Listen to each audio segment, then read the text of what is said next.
Welcome to Conversations with Jen and Mel. This show is about real life with real people, having real conversations, from better health to mental health and more. Let's check out the conversation right now with your host, Jen and Mel. Hello, welcome to Conversations with, Jen and Mel. and today's conversation, we are talking about self discovery and what that looked like for us. And this conversation arose at the last minute, and I simply asked Jen a question. What did her journey to self discovery look like? And as she shared her answer, it felt so familiar that I wanted to share it with you all too.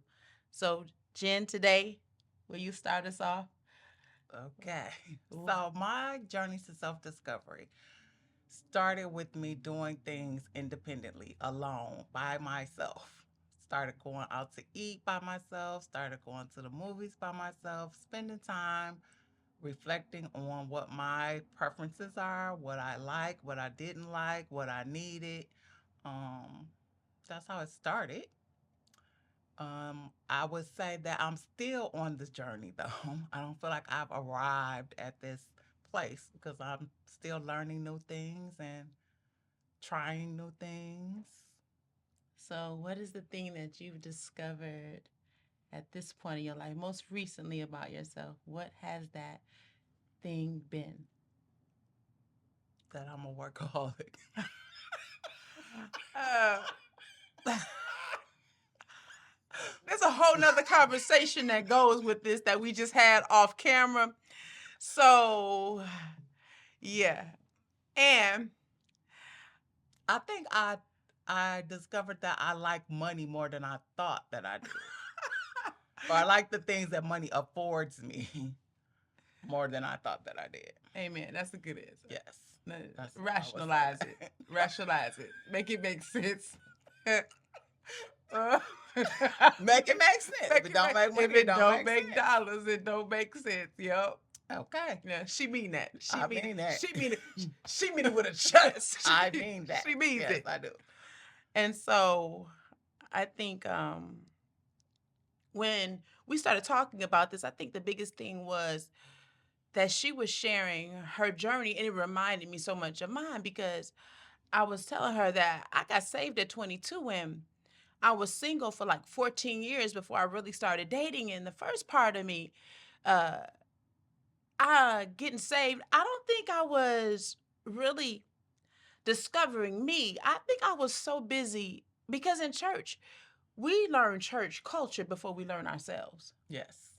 And so I had gotten so wrapped up in church culture, church jargon, church that and sanctification and I'm not saying any of those things are wrong because I sincerely believe in this holiness of hell kind of thing. But I had gotten so wrapped up in church works that I taken that on before I discovered myself.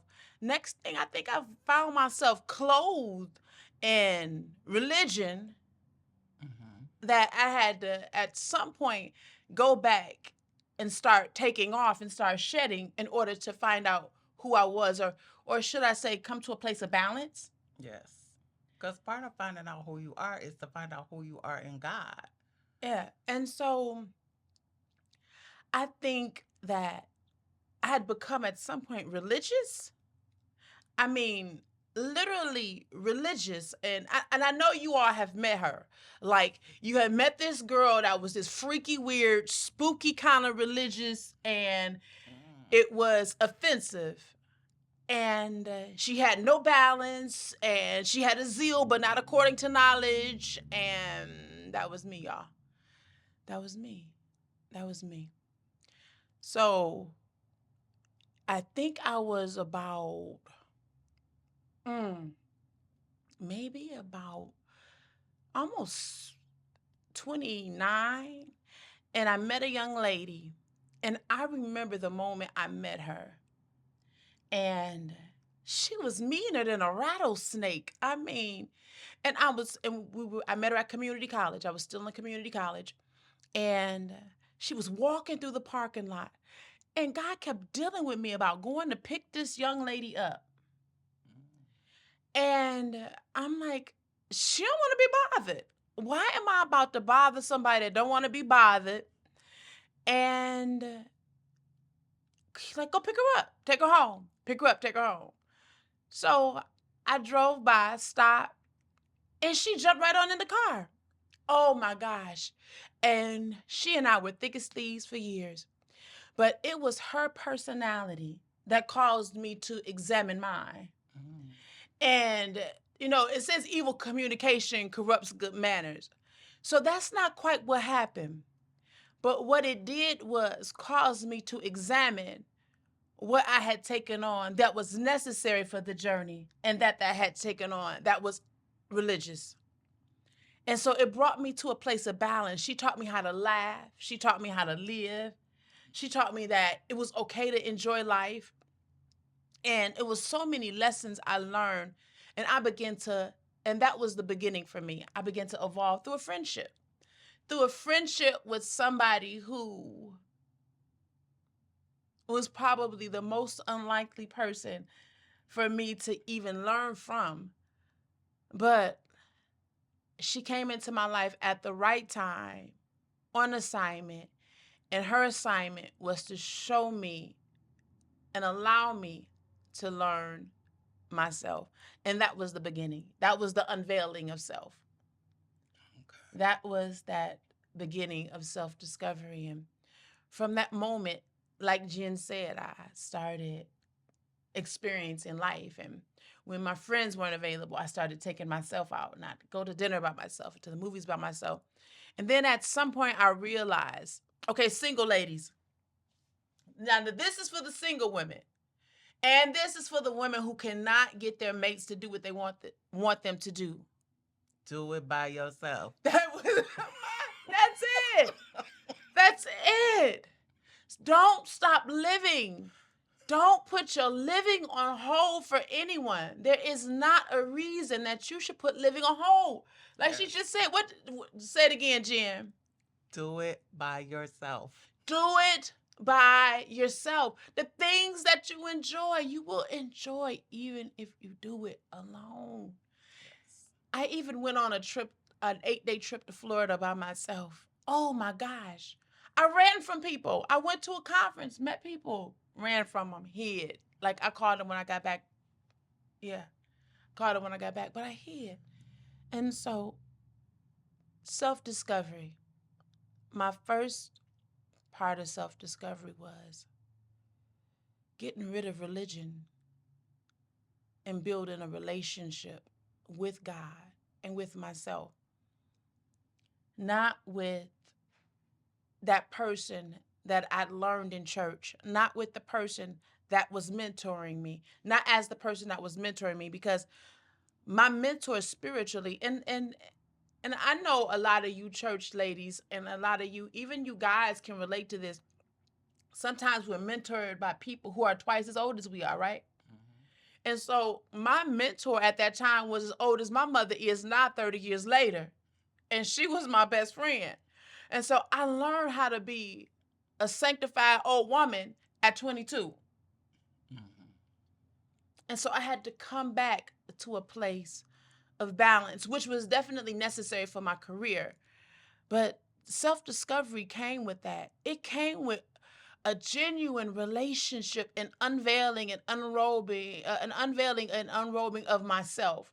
I had to take off religion. I had to take off works because I thought that if I lived right, if I crossed my T's and dot my I's, and if I just perfected my walk and did everything right, that made me closer to God and I was more righteous than the next. And so, yeah, self discovery came back to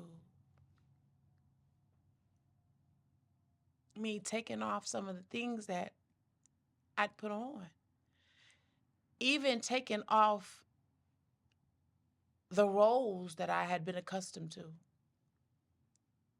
you Which know? ones? So I had been somebody's girlfriend for as long as I could remember. If it wasn't Pookie and Ray Ray, it was Pookie, Ray Ray, and them. Pookie, Ray Ray, and them. It was Okay. Pookie, Ray Ray, and them. It was always Pookie, Ray Ray, and them. It was. And so I didn't grow up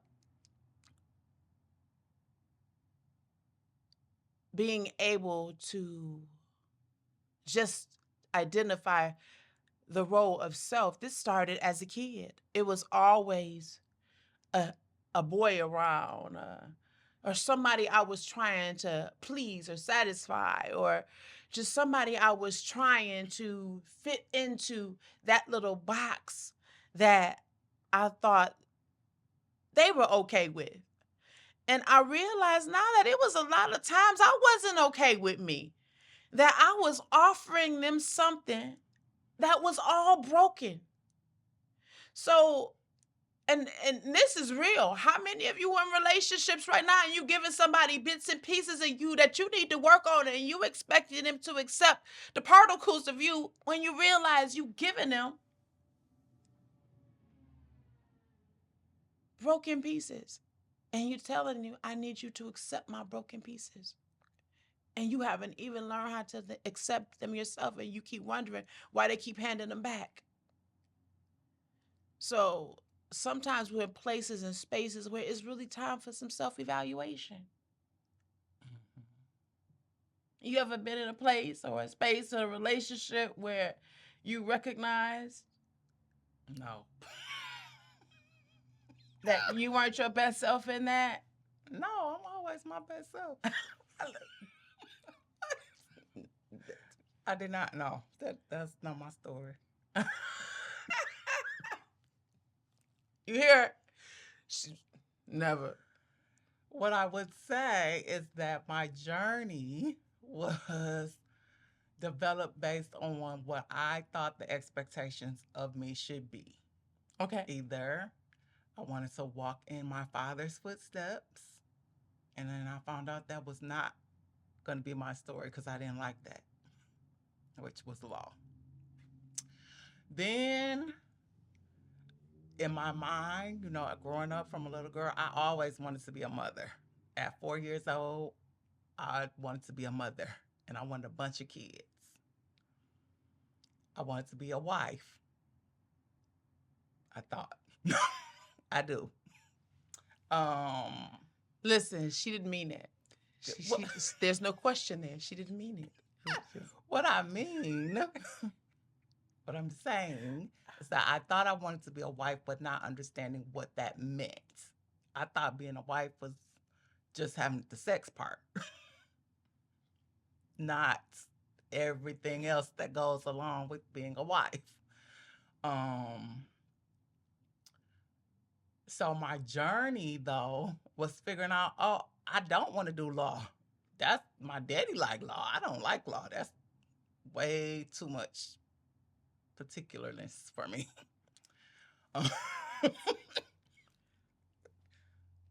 you you work, about all them legal documents. It's too much.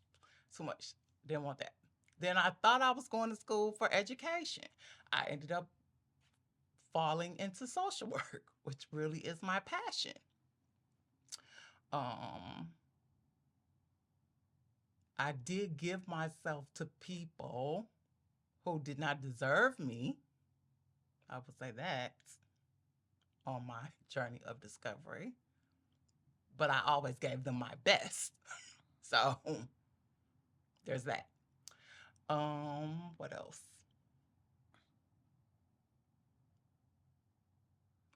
In addition to all of the things that I thought that I was supposed to be doing that I may not have even liked. Like, I don't like that. If I don't like that, then why am I doing that? You like? Unless it's called for me to do. Some things you get called to do you don't like. Like? Um, Let me think. What was something that I did not like? But I have to come back to it because I got to think about it for a second. Okay. What else on my journey of discovery?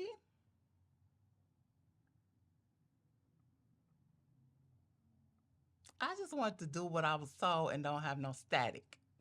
That's my, But I'm not a do with what you told kind of girl because I got questions and I want to know why. And I had to accept that about myself. That's something you discover about yourself. Yeah. Yeah.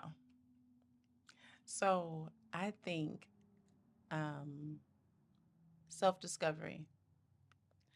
I think as I began to uncover and deal with self, I realized that there were some things about me that I struggled with and that I had been struggling with even from the time that I was a little girl.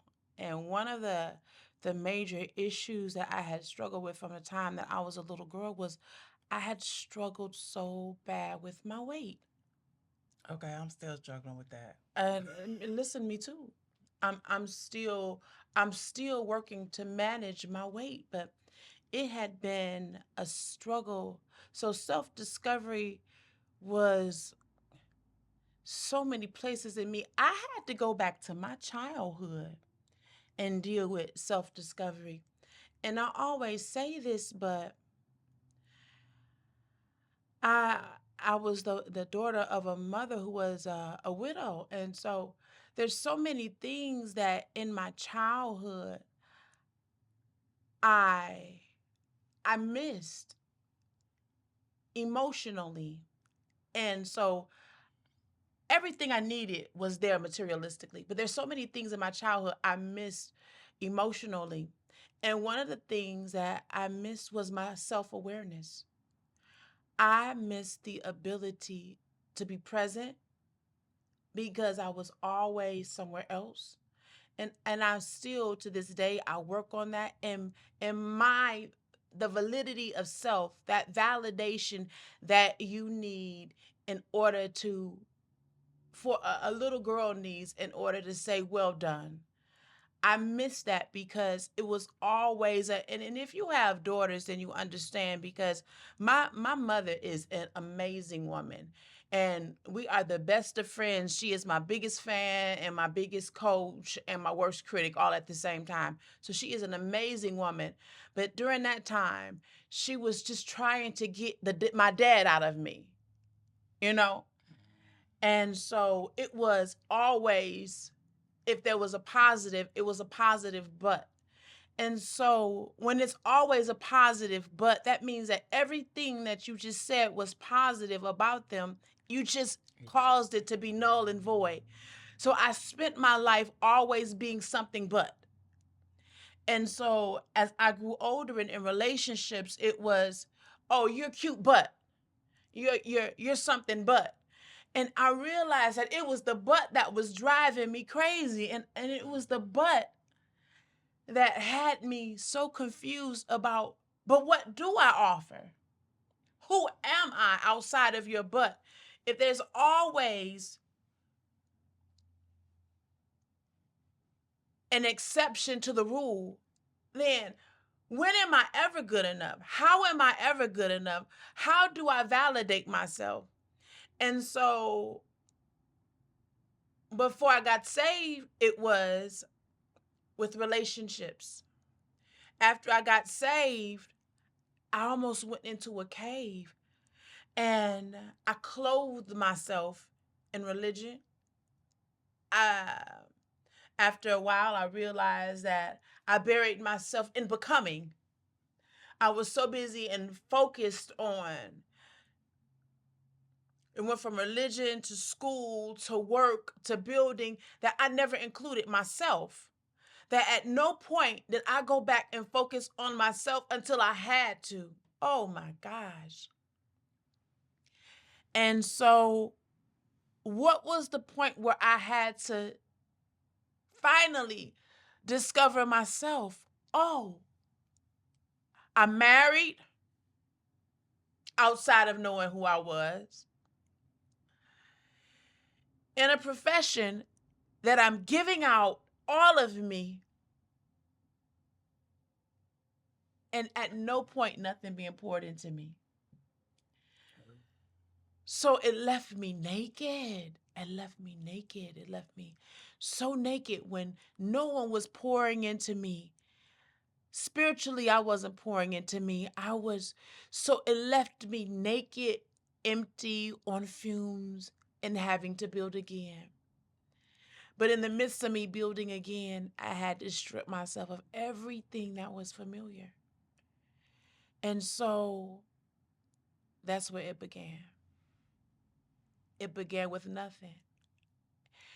You know, when Christ says that it's my strength is made perfect in weakness, it was when I was at my weakest moment that it was God that began to arise in me. It was that moment, those humbling moments, that I began to discover myself. When there was nothing left. Like there was nothing, enough of nothing left. Not even fumes. That I saw nothing. And so self-discovery began when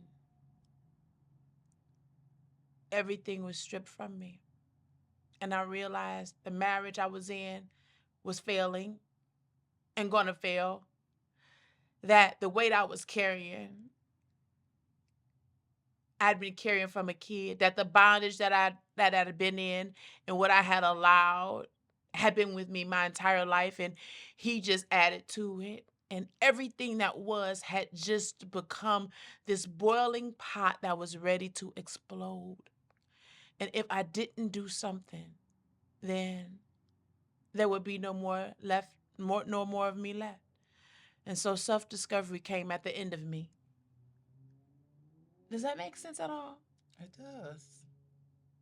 I think that's the dying of the old self to build the new man, And that's so funny woman. because I would say that. I was like, I've died a million deaths. But it took a million deaths in order for me to discover that I needed to be a new me. And so this last year, it was just this crazy. This last year, it was. I saw myself laying in my bed, covered in gold dust, just arms folded. And as a dead person, I didn't know I was about to go into the fire. But it was a whole new death. But I can honestly say that this last death was a different kind of death. It was that finishing touch, polishing, coming out as pure gold death that you've been waiting 30 years on.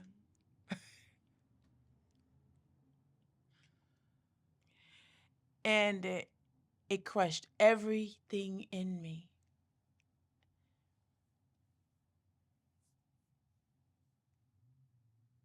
But it birthed something new,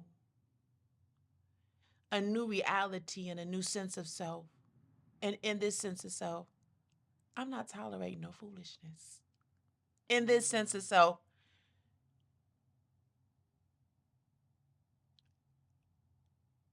I don't have to tolerate being tolerated. Mm-hmm. You know? In this sense of self, I can freely be who God has called me to be. Know my identity, being secure in it, understand that I carry the battle wounds in order to be it, and that I've been processed through my journey to self-discovery. So my journey to self-discovery was discovering the me that God intended for me to be, and not who mama said I should be, not what the world forced on me, not the world that I chose for me, but taking on my new identity in Christ. And so that was a lot, but That was a lot. that was a lot. Man, it's been a process. It is a process. I'm still on the journey Oh, of discovering. oh, oh. I'm a little older than Jen. Oh. But I like it. I enjoyed the journey of discovering, Uh, of learning new things about me I think I learned. and who me and God. I love it. It's amazing. Wow. Yes. Yeah. Yeah. I discovered I'm an introvert at home. Oh, I already knew I was. I'm an introvert at home. Like, I want to talk in public, but I'm an introvert at home. I'm an introvert all the time. She's not. People think that I'm not. She's see? not. And they tell me I'm not. I She's am not. an introvert. Yes, She I is am. motivated by the right crowd. She is like friends. Small crowd, first of all. Okay, that was a discovery I discovered about myself. I don't mind small, intimate groups of people who I like. Then I'm a different person. But in public, not so much. Now, you know she talked to people for a living, y'all. But People talk to me and I People listen. There's a difference. I do not talk for a living. Okay. Yeah. She right. She's serious. I'm very serious. She's serious. That's something that I had to discover. I discovered that I love people, but I don't always like them. Yeah. Yeah, I can see where that's true. And I was thinking, I'm not a people person, but I am because I love very deeply and I care about people. But she don't want to bother with them too much. There you go. But some of the shenanigans I cannot deal with. Yeah. Yeah. And so normally I do a lot of therapy, and I've really had to redefine that in my life lately, because that pressure in this last round has been so heavy that I've pretty much been more of a coach and a consultant. Yeah. So, well, here we are with this episode of Self-Discovery with Jen and Mel. Conversations with Jen and Mel. So our conversations are literally based on some of the conversations that she and I have regularly. So I'm looking forward to you all really just staying tuned. So look forward to the next episode of Conversations with Jen and Mel. Peace out. Peace out. I hope you enjoyed this episode of Conversations with Jen and Mel. Please join us every Monday at 8 p.m. for new episodes on Facebook, YouTube, Rick.tv, and the Rick TV app by way of Apple TV, Fire TV, and Roku. Don't forget to like, subscribe, and share. Join us again next time on Conversations with Jen and Mel.